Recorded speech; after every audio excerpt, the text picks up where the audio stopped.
on this episode of the Ministry of Motion Pictures podcast. Yeah, and look, I think Christian film takes a unfair knock in terms of a lack of quality or a stereotype of such. I mean, Christian film is typically independent film. And you watch much independent film, there's some really good ones and there's some really bad ones. And I think it's unfair or inaccurate to think that Christian film is any different from that. You know, independent film is where filmmakers learn their craft.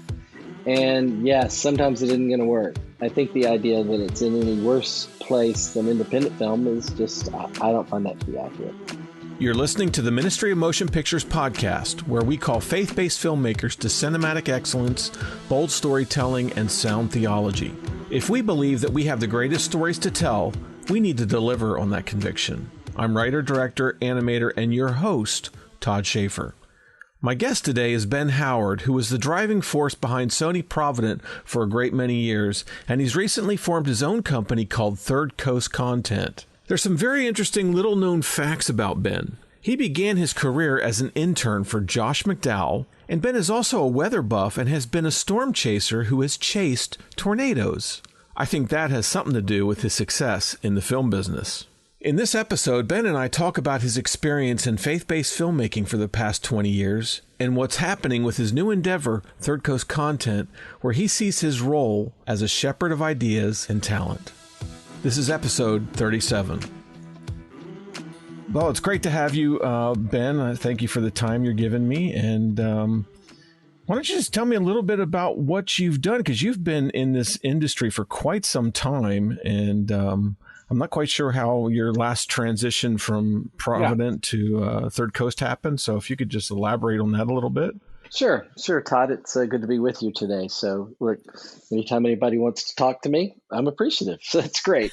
I actually got into the entertainment business and kind of the faith entertainment business literally 29 years ago when I got out of graduate school in Nashville and joined a company called Ingram Book Company. And I was in charge of religious books, as we called them. But I spent a couple years learning distribution, and then had interned at a place called Reunion Records, which was the home of Michael W. Smith, and Rich Mullins, and some great artists there. And spent 4 years kind of learning the music business. I'm not creatively talented, and I don't sing, I don't play. I had an MBA and an accounting degree, but I enjoyed doing marketing, and that's what I got to do. And so after 4 years there, I actually joined Big Idea Productions. A friend had told me, I was kind of looking for what was going to be next. And he said, I got a friend who has an animated video series for kids about with vegetables.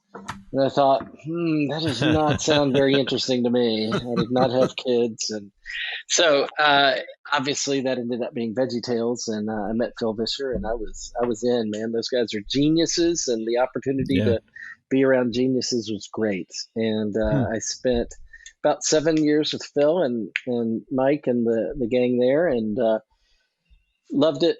Was wonderful. And at the end of that, several of us made a movie called The Second Chance that Steve Taylor wrote and directed. Yeah, and Michael W. Smith was in.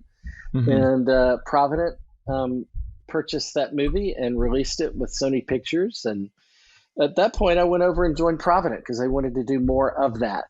And Sony Pictures wanted to do more of it. And shortly thereafter, a church in Georgia was looking for a song, a Third Day song, which was a Provident group, to put in the movie they had made. And we thought, church made a movie, probably not very good.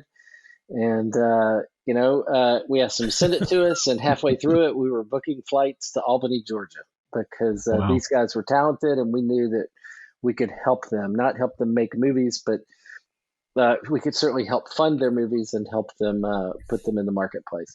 So that's kind of how Provident Films was birthed. The Irwin Brothers came along as well.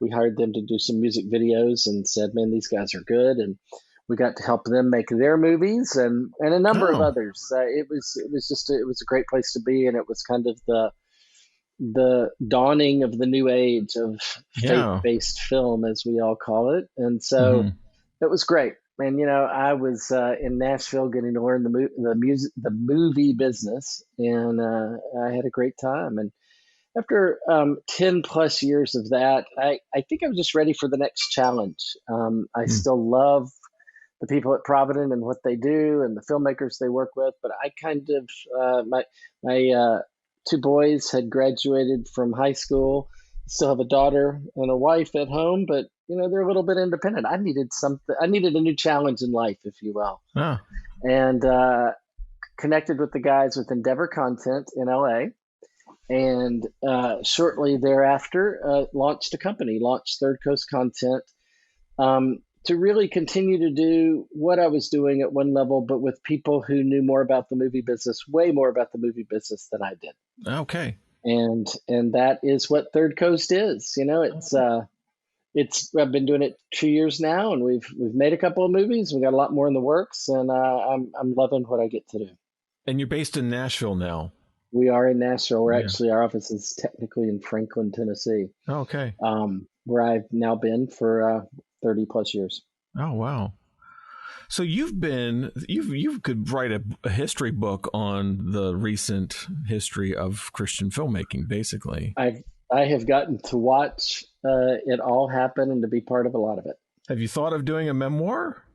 I have not, but that is an interesting idea, the history of Christian film, and which we would, of course, have to start by just defining what Christian film is. Yeah, exactly. Well, I think it's an area that needs some sort of space. That I mean, there isn't much there to define it as a movement. I don't know. I've done a podcast with his name escapes me, but he did a book called Sanctuary Cinema, which goes all the way back to the silent era and walks us through all the history of stuff. He actually went to the Library of Congress and did research on the history of Christian filmmakers and filmmaking. No kidding. And I'll let Terry Linville. He's the one who did that. And then recently, I don't know, you've probably seen this, but Tyler Smith has done a documentary on Christian film called Real Redemption. And it sort of gives more of a summary and framework for sort of putting the pieces together. It's not in depth, but it's a very interesting way to look at it. It just came out this year. So you should take a look at it. And I think he got in doing it because he was studying doing film studies sort of from a criticism standpoint at, I believe it was UCLA. And they said, well, there's nobody who's really done anything on Christian film. Maybe that's something you could do to fit in a gap in the history of cinema. And so that's what launched him on that. So, I think there's probably a place for a memoir by Ben Howard on his experiences in Christian filmmaking. That's good. That's good. I appreciate the encouragement. Because you were at VeggieTales. Were you there through the end of VeggieTales? It depends on which end you're talking about. Oh, okay. But right. I was there. I was employee 25 or so.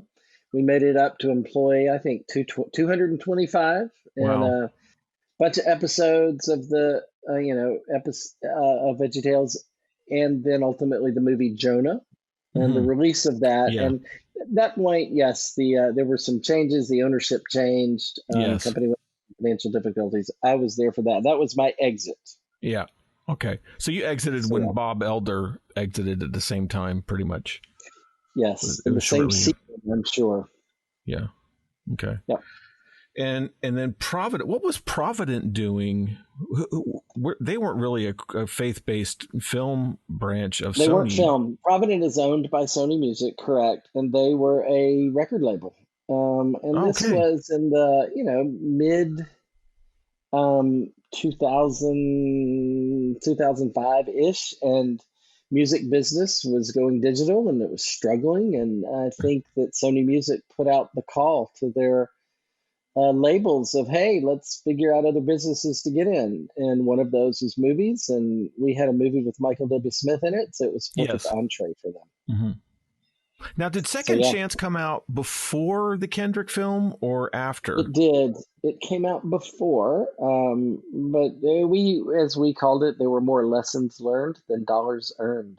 Okay. And so not a big splash. And, I would say that movie, it truly was a learning experience. that it was a bit too gritty and real. There's a lot of criticism because the word damn was in the movie.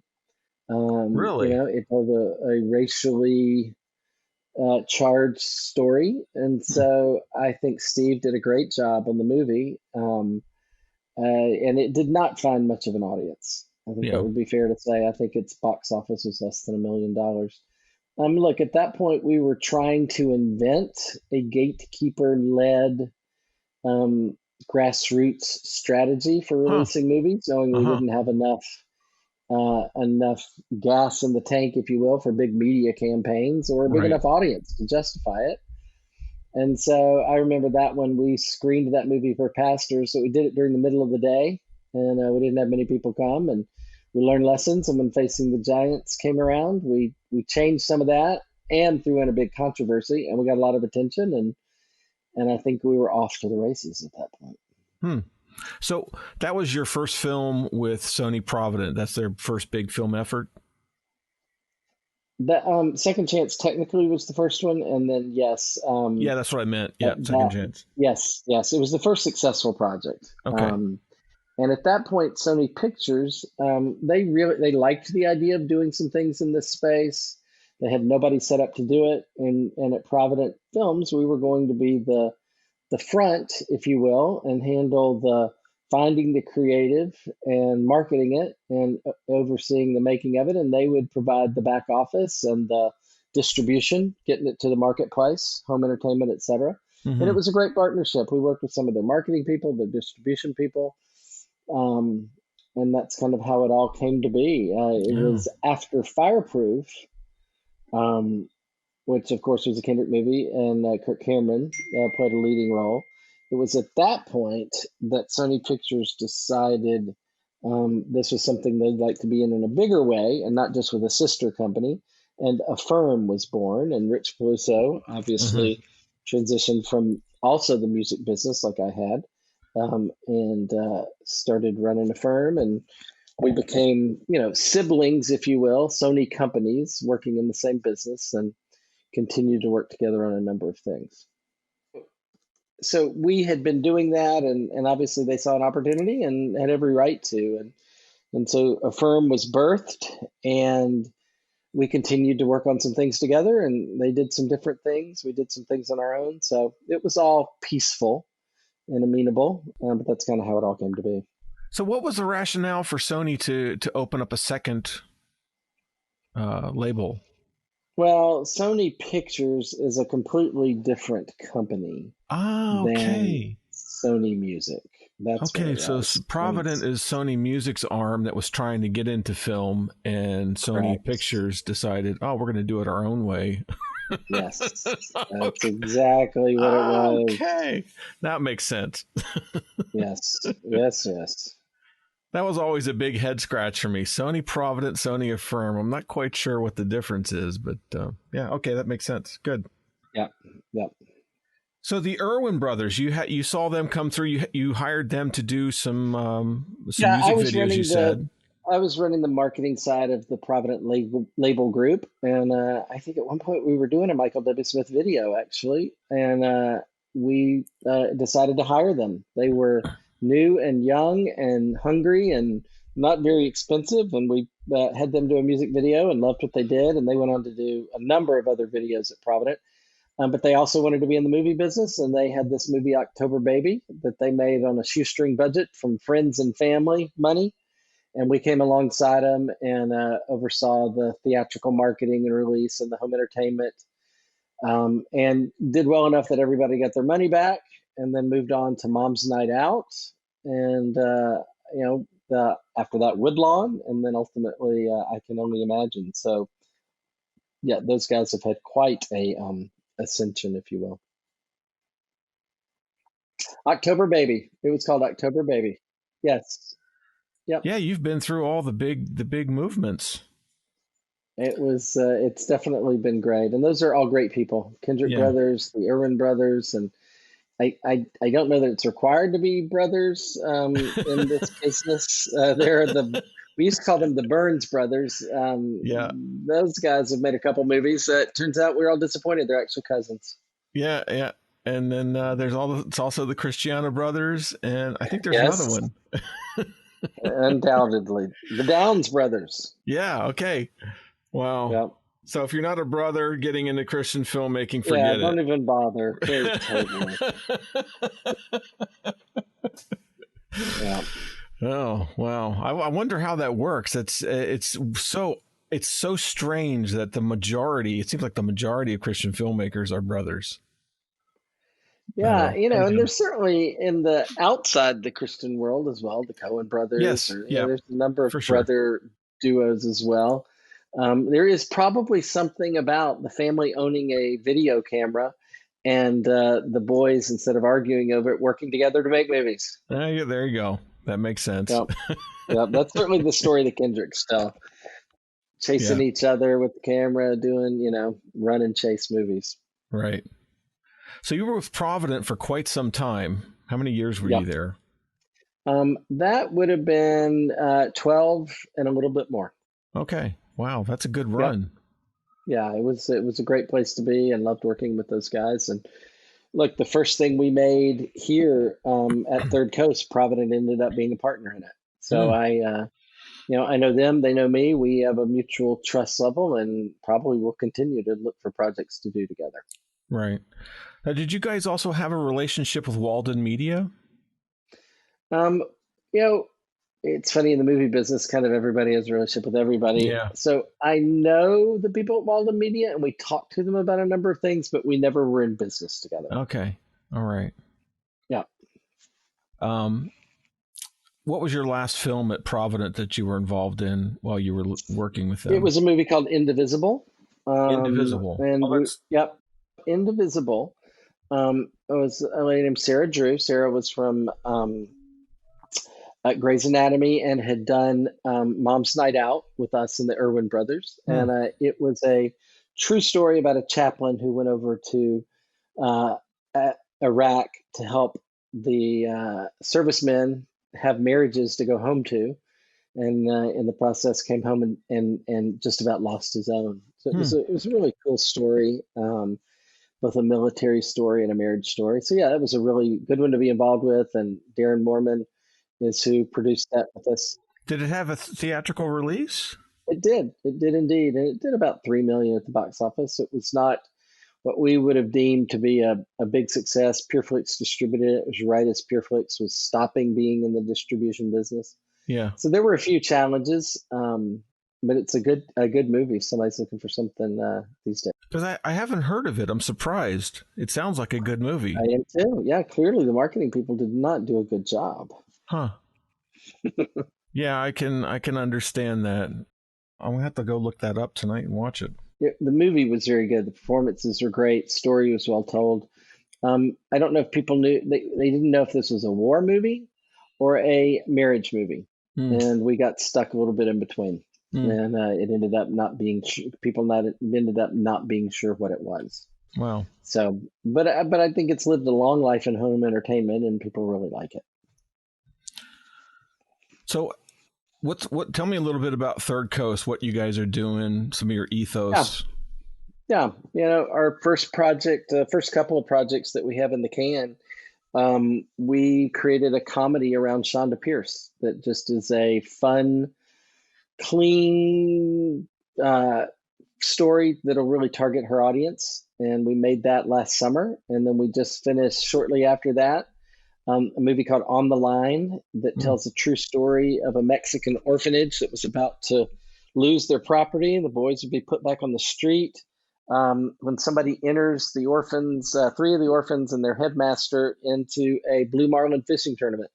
This is a true story. It happened in 2014, and they went out and caught a 300-pound blue marlin and won over, I think it was close to $200,000, paid off everything that needed to be paid off, and off they went. So it's a great inspirational story. Dennis Quaid plays the crusty old boat captain who takes them out fishing. And it's got a wonderful cast and great boys in it. And it's a fun one. And that one, both of those movies should find consumers later this year or next. There's clearly some challenge right now, or some uncertainty of how movies Yeah. actually get in front of consumers. So we know they Hmm. reach them via TV and streaming, and we'll see what the when the theatrical business resumes. So Yeah. What it's going to look like. yep, Yeah. yep, yeah. So we're really. I think it's an interesting question of what does faith, what's the faith film business? Because it Yeah. can really apply to two things. It can apply to a type of content. It can also apply to an audience, an Right. audience of people for That's right. whom faith is an important thing. And I'd say that may be the biggest change for me going from Provident, where content was really, just like they do Christian music, we were doing films that had very Christian content. And I would say that we're more about the audience, and because Christian folks Mm. want more than just movies that relate to faith. They Right. certainly need to be consistent with faith, Hmm. and not have things that violate those sensibilities. It's really the reason we chose the name Third Coast Content. Hmm. Most entertainment comes from the East Coast or the West Coast, and I'm generally have a belief that folks there are a little bit out of touch with what most Americans, what their sensibilities are as it relates to entertainment, the Hmm. things they're drawn to, the things they That's enjoy. true. Thus we're the Third Coast, and we've got things in development that have overt faith, and then we're working on things that really just tell great inspirational stories. The way I put it is that we want to tell stories that inspire and lead people to hope and meaning. Yeah. And things that portray love, that portray things that are positive, which all of those things can fit under a heading of these are things of God, Yeah. and these are things that can draw us closer to our Creator. So Hmm. yeah, so some of the things like the Shonda Bierce movie, while it's not there's no faith message per se. It's a wonderful story. Shonda plays, and that movie's called Roll With It. Shonda plays a Cracker Barrel. In our movie, it's actually called the Biscuit Barrel. A Hmm. waitress whose husband has died, and she's down on her luck, and she's about to lose her house to a tax lien. And in an effort to make that money, enters a karaoke contest. And I don't want to tell you if she wins or not. It would ruin it. But let's just say that she has a George Bailey moment at the end of the movie, Oh, good. and it's a wonderful story. It's got a love story component in it, and it's funny. Put some great people around Shonda, Hmm. and so there's no faith message per se, but she's a woman who goes to church, Yeah. and she prays, and it just depicts a person who's a Christian. And For and sure. I honestly think for media right now, it's a great goal, Yeah. for people of faith, is Yeah. not to have to tell stories that say we're right and you're wrong, but rather to just show people being loving, kind people who Yeah. also have a relationship with God. Yeah.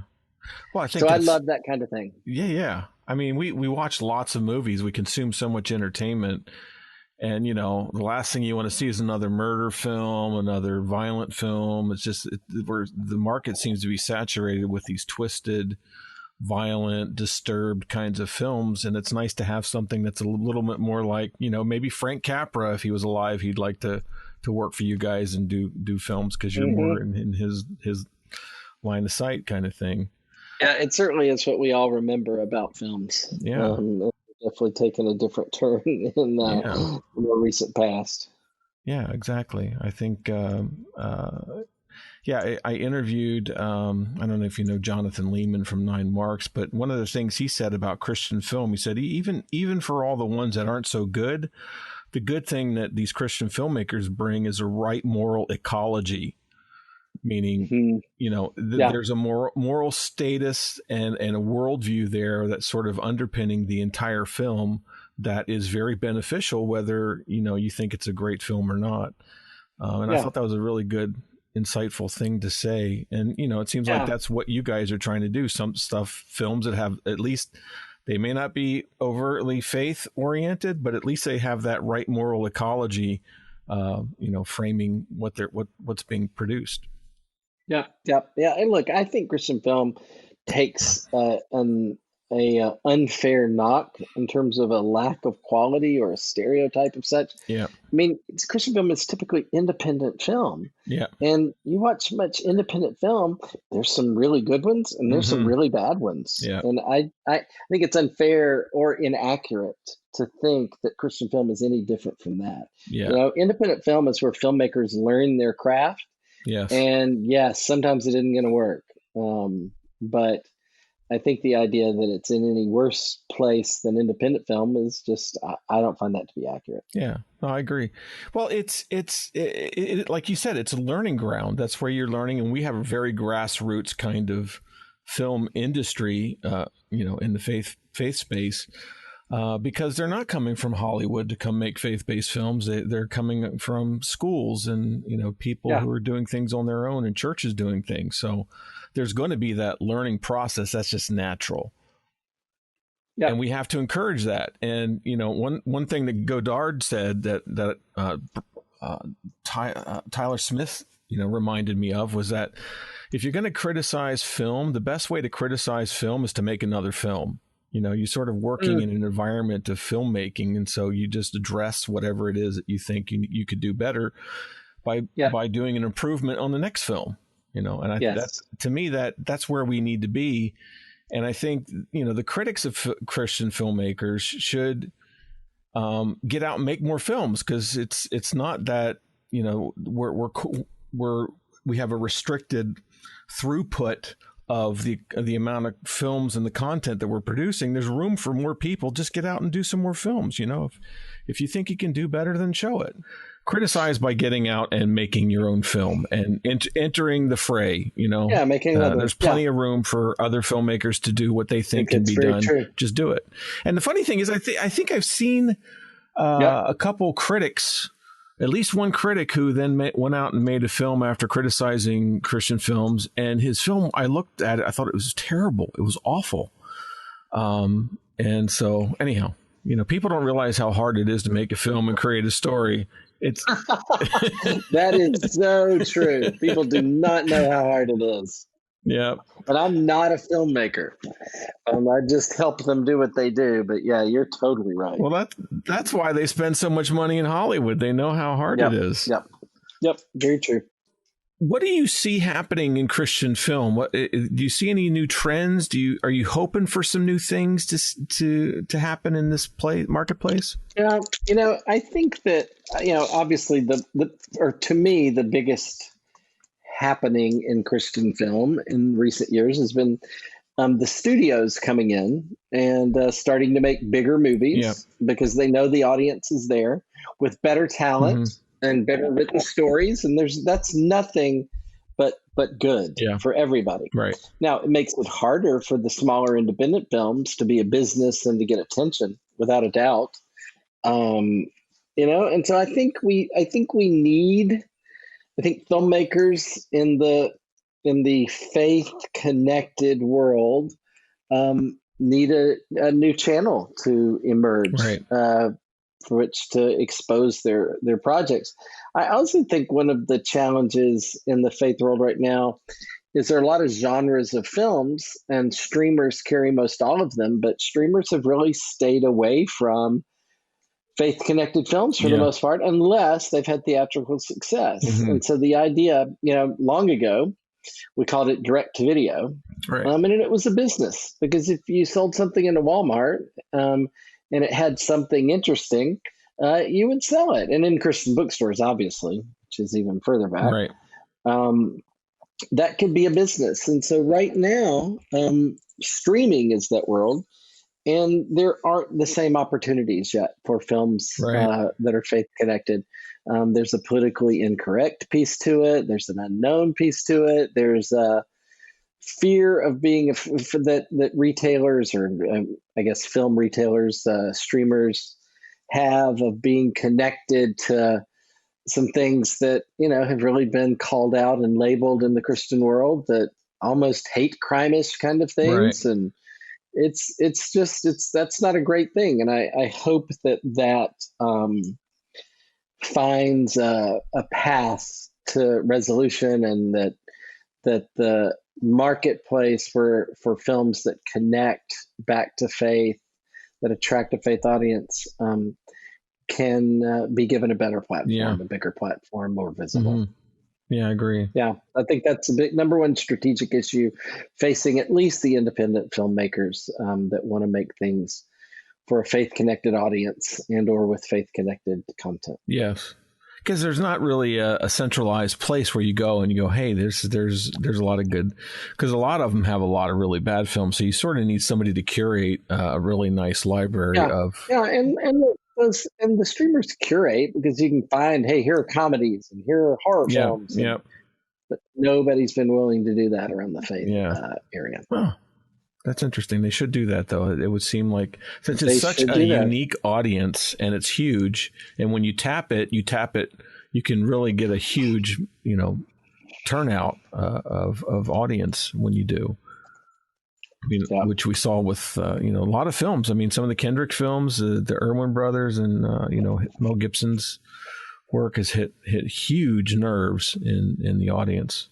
Yeah. Because when you're when you're big and you have credibility in the film world, you can take some shots into the faith world, but if you're not known, you're really not given the opportunity to get a platform. Right. Is there anything that you wish you would see happening in the faith-based film industry that's not, in terms of content? In terms of content, I think long term, we hope to develop, right now, probably there's a stereotype of a Christian film, a faith-based film or faith-connected film, that's really more of a drama, and it's for grown-ups. It really mirrors what I would call the Christian radio audience. That is about an audience that wants faith content in their entertainment choices. Right. That is what the Kendricks have driven. The Irwins have certainly helped or been part of that as well, though I think they've probably branched out just a little bit. I would love to see, this is a little bit along the lines of what we talked about earlier, but maybe we even lose the label of faith-based and instead we just start seeing pieces of faith crop up in lots of different movies. No, I agree. Lots of different content. Because I think the setting it apart, while good for the quick sale, if you will, and helps the audience find it, all of that, I'm all for the marketing end of it, but it tends to set the content into a ghetto that it can't get out of. Yeah, I agree. It's not a into nice a label. Desert, if you will. Yes. Yeah, it's really not. So that's what I would love to see, is to see the taking away of the label, which is pretty much negative to most people. And see the playing field level and more presence of faith-friendly things in more productions. What would you call it? I think that's just it. I don't think it gets called anything, and I think the curation becomes more difficult.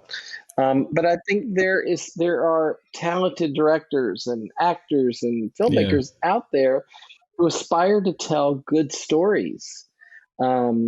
I don't know what it's going to take. Some people taking a risk and saying, I'm good. A guy like Chris Pratt, who comes out at the Nickelodeon Audience Choice Awards and talks about his faith. And, it doesn't mean that I hope Chris Pratt goes and makes some patently faith-based film. But, man, what if his films just started having a character here and there that was a believer or that talked about God or whatever real people do, I think that would be very impactful, and I think over time, hopefully that'll happen. So the genre, I've had this discussion with a few filmmakers. This whole faith-based genre thing that we call it, I think it's been defined by some very narrow subgenres, which has just naturally arisen because we have so few filmmakers doing something, and every filmmaker sort of has their own sort of sensibility and leaning towards a micro portion of a genre. But because we have so few, the faith-based genre gets labeled just what gets defined by those few little representations of the genre, when in reality there's a huge space. There's a lot more in that genre that's possible that hasn't really been developed. Would you agree with that assessment? Yeah. I think you're absolutely right. I think inertia has led us to where we are. Yeah. Something worked and we kept doing it. And they criticize the faith-based filmmakers for doing it, but Hollywood does it. That's what that fuels Hollywood. Absolutely. That is the way they work every single day. And what that's about, it's about investment. None of us typically go out looking for the highest risk investments we can make. Mm-hmm. You know, we generally want our money back. And it's that I completely agree that when people throw that as if that's the norm in Christian filmmaking, it's really not. It's just the things that get the most attention. And it's just like the broader filmmaking world. So if you were to be able to talk to a room full of Christian filmmakers, which I know you've done because I've actually been in one of them, what advice would you give them at this point? You know, I think today the advice I would give, partially very similar to what I've done in the past, always start with an audience in mind. You know, who's going to like this? Why are they going to care? You know, people say it's easy to make a movie. I think a lot of times for filmmakers, they think that they're just going to make a movie and people are going to show up. You know what? It's hard to get somebody to spend whatever it costs for a night out to go see a movie. You know, it's hard. And if you don't start at that point of why are they going to care? What's going to get them to leave their house and pay money to come see my movie or whatever, you know, give 2 hours of their time to Netflix amongst all the options. Why? And I think if you start with that question, you've got a chance. I think if you don't start with that question, then you're throwing darts in the dark, man. It's like you might get lucky, but if you don't start with the audience in mind, you're in trouble. So yeah, that's what I'd say. And then creatively, and this is going to be really easy for me to say, but take risks creatively. Now that kind of goes into this thing of, just go do this, you know, and me not counting how hard that is. But hopefully filmmakers can find people that will work with them, that will let them try some new and different things, because that's how we find new territory, you know. And I am cognizant that for every discovery, there were probably 3 failed attempts or more. So it's a double-edged sword. It's not easy. So I would definitely go to the start with the audience and why they're going to care, why they're going to get up and do what you want them to do, as the most important thing. So how do you find your content? Do you develop it on your own, or are you looking at relationships that you have, or do you have like open calls for? Yeah, keep going. You're doing good. Okay. All of those things. All of those things. You know, we have a lot of producer relationships. We do some unique things. Sometimes people knock on our door. Other times we hear of stories or we read a book that we think are particularly impactful.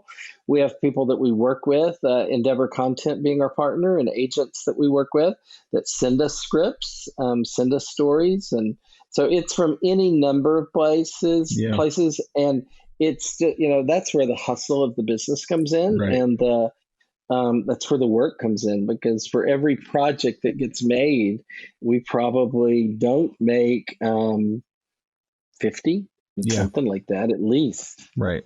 And so it's a lot of work, and there's some really talented people out there doing incredible stuff. And when we pass on something, it's not because we deem, oops, is it good enough? It's just we're looking for the things that fit us, that we bring something unique to it, because ultimately every time we do a production, we're starting a new business. And that's the way I view it. And that's what my part is we're looking to start businesses with artists, with filmmakers. And our goal each time is to do it in a way that lets that business keep going, lets them stay in the business. That's right. Live to make another movie. Yeah, I agree. I've talked to a number of filmmakers, and they've all said the same thing. You know, you can't get discouraged if a studio, turns down your project, whether it's a script or whatever. It's not just that it's bad. Of course, it might be bad, but even if it's not, even if it's not, it's all about casting. It's like, you might be the greatest actor in the world, but you don't fit the part. Yeah. And that's very just true. that you got to work towards your strengths and towards the sensibilities of the studio and let them, be their own studio. That's what they're in it for. So, yep, very true. Is there anything in this discussion that you think needs to be said that you haven't had a chance to say? And you've asked good questions. I don't have anything in my head. I think that it's an ongoing, organic, dynamic discussion. Yeah. And, it's just like so much of life. The entertainment business is changing fast. The way culture responds to faith is changing. And, we can't keep doing it like we, in anything, but certainly in this part of the film business, you can't do it some way just because that's how it used to be done. Right. Chances are the market will leave you behind. Right. Well, there's so much innovation happening now, even within Hollywood as well. I think the opportunities for innovation in the faith-based market is there. It may be hard to get something sold and proved to go, but I think it's necessary that we do that. I mean, I look at us as being in sort of the beginning of the French New Wave, the way they were at the beginning, where they're sort of having to redefine the way we tell stories. And I often wonder, even for working in Hollywood now and working for the streamers, there's all of these storytelling gurus saying you got to write a script like this, you have to have 3 acts, you have to have whatever. And I'm thinking, wait a minute, we're trying to tell different stories, and people are getting tired of these same old structured stories that are all, just aping one another. And especially Christian filmmakers, because we have very different stories with very different purposes. And those methods are not necessarily going to serve us. In fact, in many cases, they could be harming us. Yep. Totally agree with you. So let's go. What can we expect to see from Third Coast in the next few years? Yeah. Well, certainly On the Line and Roll With It will be 2 movies that will be in front of audiences before long. And then our hope is to make somewhere between 2 and 4 feature films. We're doing some television development. And so hopefully what you'll see is more and more productions that have a Third Coast logo on them, and something that can start to mean, this reflects the sensibilities and the idea of hope and meaning in entertainment. So that's what I hope. If we talk 2 years from now, you'll say, "Oh yeah, I've seen it multiple times." Yeah, that would be success for me. Yeah, that would be great. Huh. Yeah. So do you have any networks that you're working with or streamers that you've got some relationships with that you? Yeah, at this point, we don't have any that are favored. Everybody hears the pitch, and we look for the people that, are looking to do the things that we're working on. Well, Ben, thank you so much for your time. This has been fantastic to have you on. It's nice to hear somebody who's got such a not only experience in this, but such wisdom in being able to sort through what's true and what's not true and what needs to be done. I think you should reconsider or consider doing your memoir. I think that would be fascinating. Good. Yeah, I appreciate that.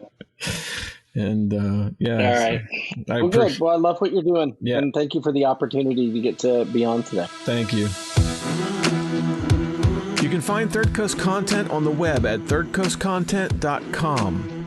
Thank you for joining me on this episode of the Ministry of Motion Pictures podcast. You can find us on the web at ministryofmotionpictures.org.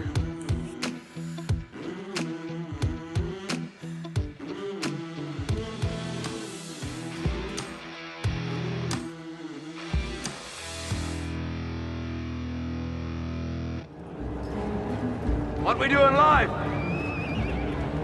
echoes in eternity.